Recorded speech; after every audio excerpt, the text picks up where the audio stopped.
So మొత్తానికైతే Mahesh Babu Rajamouli combination లో రాబోతున్న సినిమాకి ఈ రోజు మాత్రం వాళ్ళు ఒక పట్టాలు ఎక్కించారని చెప్పుకోవచ్చు. కాకపోతే దానికి సంబంధించిన ఒక ఫొటోస్ కానీ ఏవి కూడా బయటికి రాలేవు. సో దీని వెనకాల కొన్ని అనుమానాలు కూడా వినిపిస్తున్నాయి. ఎట్లా అంటే ఎప్పుడో ఈ పూజలు అన్ని కూడా చేశారు, కాకపోతే అఫీషియల్ గా ఈ రోజు చెప్తున్నారనే విధంగా అనుకుంటున్నారు. ఇందులో ఏది నిజమా ఏది అబద్ధమా పక్కకు పెడితే ఫొటోస్ ఇవ్వకపోవడానికి కొన్ని రీజన్స్ ఉన్నాయి. ఈయన సెట్స్ లోకి వచ్చారా రాలేదా అనేది ఒక బిగ్గెస్ట్ డౌట్ ఉందన్నమాట. మేబీ రాజమౌళి సెట్స్ కి వచ్చిన తర్వాత ఆయన చూపిస్తారేమో మరి, అండ్ ఫస్ట్ సీన్ కోసం ఆయన అట్లా చూపిస్తారేమో.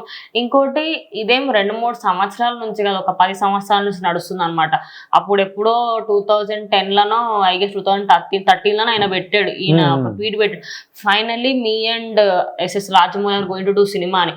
అమ్మయ్య ఒక సినిమా వస్తుంది పెద్ద సినిమా అని అనుకునే టైంకి ఆయన బాహుబలి తీసాడు, బాహుబలి పార్ట్ 2 తీసాడు, RRR తీసాడు, ఇప్పుడు నెక్స్ట్ XSRM 3 సినిమాలు అయిపోయిన తర్వాత మళ్ళీ ఆయన చేతికి వచ్చాడు. ఇంకోటి ఏంటంటే ఎస్ఎస్ రాజమౌళి కొంచెం డిలే చేస్తూ ఉంటారు, దాని వల్ల కూడా కొన్ని మైనస్ పాయింట్స్. ఒక సినిమా చేస్తున్నాడే ఖచ్చితంగా దానికి ఒక 5 సంవత్సరాలు 3 సంవత్సరాలు పక్కా తీసుకుంటారు. హీరో టైమింగ్స్ మన కొంచెం అటు ఇటు అయినా ఏమన్నా వెకేషన్లు అవి ఇవ్వంటే అవి ఇంకా అందులో కలిసిపోతాయి.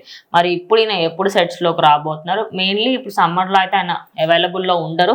ఇప్పుడు రేపటి నుంచి ఆయన మళ్ళీ సెట్స్ లో కనిపిస్తున్నారు అని చెప్పేసి కొన్ని వాదనలు వినిపిస్తున్నాయి. అయితే ఈ సినిమాలో ఇంకా కొన్ని కీలకమైన విషయాలు ఏంటి అంటే, దుర్గా ఆర్ట్స్ కి సంబంధించి ఒక పేరు బయటకు వస్తుంది. అది మరి నిజమా కాదా అనేది తెలియదు. బికాస్ ఒక 1000 crores బడ్జెట్ తో ఈ మూవీ రాబోతుంది కాబట్టి 1000 crores అనేది జస్ట్ ఎస్టిమేషన్, అది నిజంగా వెళ్ళిన తర్వాత ఇంకెక్కువ కావచ్చు, దానికి డబ్బులు అవ్వచ్చు, 2000 crores కూడా అయినా వింతగా ఫీల్ అవ్వాలి. ఇప్పటి వరకు ఒక 300-400 కోట్లు పెట్టి తీసిన సినిమాలే పాన్ ఇండియా లెవెల్లో పాన్ వరల్డ్ రేంజ్ లో రీసెంట్ పుష్ప 2 సినిమా కూడా చూసుకోవచ్చు. మరి అసలు ఈ సినిమాకి బడ్జెట్ 1000-2000 crores అంటే మరి ఏ లెవెల్లో తీయబోతున్నారు? మెయిన్ థింగ్ ఏంటంటే 40% షేర్ ఈయన తీసుకుంటున్నారని తెలుస్తుంది. ఇంకోటి ఏంటంటే ఈ సినిమాకి సంబంధించి ఇన్ని రోజులు ఫ్యాన్స్ కి ఎందుకు కోపం వచ్చిందంటే, ఈయన స్టార్ట్ అయిందని చెప్పట్లా, ఈయనేం అప్డేట్ ఇవ్వట్లే. అంబానీ పెళ్లికి ఈయన వెళ్ళినప్పుడు ఒక ఇది ఈయన లుక్, ఓకే ఇట్లా ఉంటాడా సినిమా కోసమే అని. అండ్ ఈయననేమో ఎప్పుడు ట్రిప్పులకు తిరుగుతూ ఉన్నాడు కార్తికేయ ఇంకీయన, కానీ దాని తర్వాత కార్తికేయ ఒక వాళ్ళ కొడుకు ఎవరైతే ఉన్నారో ఆయన ఒక సెట్స్ కోసం చూస్తున్నాము మేము. అంటే హాలీవుడ్ లెవెల్లో తీద్దాం మనం కూడా, కొంచెం హాలీవుడ్ లొకేషన్స్ కూడా చూస్తే బెటర్ ఉంటది అని చెప్పేసి హాలీవుడ్ లోకి వెళ్ళి అక్కడ కొంచెం లొకేషన్స్ చూడడం. అట్లా ఏరియాస్ ఏం లేవు, ఇండియా వైడ్ గా అమెరికా వైడ్ గా ఆల్ ఓవర్ వైడ్ గా చూస్తే కొన్ని సెట్ చేసుకొని ఓకే ఇవన్నీ సెట్ అని చెప్పేసి వదిలేసారంట. ఇప్పుడు ఈ సినిమాకి సంబంధించి బడ్జెట్ కానివ్వండి ఇవన్నీ ఉన్నాయి. మరి వాళ్ళు నిజంగా స్టార్ట్ చేసిరు అంటే స్టార్ట్ చేశారు, కానీ ఆయన వచ్చారా రాలేదా అనేది ఒక బిగ్గెస్ట్ డౌట్.